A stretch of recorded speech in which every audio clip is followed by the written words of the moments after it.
Day 10. Appointing judges / fearing the Lord.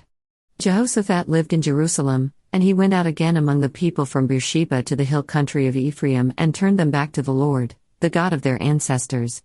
2 Chronicles 19:4. It's revival time in the land of Judah. King Jehoshaphat learned from the error of his ways and was challenged to seek God. He knew that he and his fellow countrymen had allowed sin to creep back into their lives. Now it was time to turn back to the Lord and seek His face.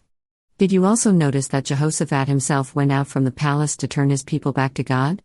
He felt a personal call to make these positive changes in his kingdom. This was a leader that would lead by example, a sort of, do as I say and as I do. Many times, we see leaders setting up rules to follow, but those rules don't apply to them. This was not the case for Jehoshaphat. God had miraculously saved him from death on the battlefield and given him a second chance to be a righteous leader and man after God's own heart. Jehoshaphat appoints judges in the nation.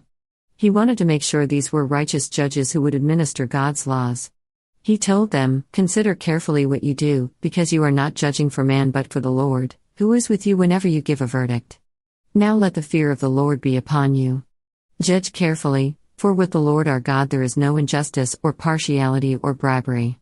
B6. In tomorrow's reading, Jehoshaphat and the nation of Judah will be put to the test. We'll see how Jehoshaphat handles the biggest crisis of his life. Questions. 1.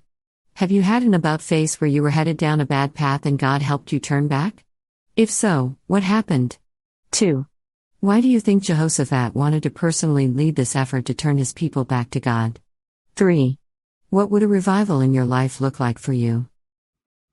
And Jehoshaphat dwelt at Jerusalem, and he went out again through the people from Beersheba to Mount Ephraim, and brought them back unto the Lord God of their fathers. And he set judges in the land throughout all the fenced cities of Judah, city by city, and said to the judges, Take heed what ye do, for ye judge not for man, but for the Lord, who is with you in the judgment. Wherefore, now let the fear of the Lord be upon you, take heed and do it. For there is no iniquity with the Lord our God, nor respect of persons, nor taking of gifts. Moreover, in Jerusalem did Jehoshaphat set of the Levites, and of the priests, and of the chief of the fathers of Israel, for the judgment of the Lord and for controversies when they returned to Jerusalem. And he charged them, saying, Thus shall ye do in the fear of the Lord, faithfully, and with a perfect heart. And what cause soever shall come to you of your brethren that dwell in their cities, between blood and blood, between law and commandment, statutes and judgments, ye shall even warn them that they trespass not against the Lord. And so wrath come upon you, and upon your brethren, this do, and ye shall not trespass. And behold, Amariah the chief priest is over you in all matters of the Lord, and Zebadiah the son of Ishmael, the ruler of the house of Judah. For all the king's matters, also the Levites shall be officers before you.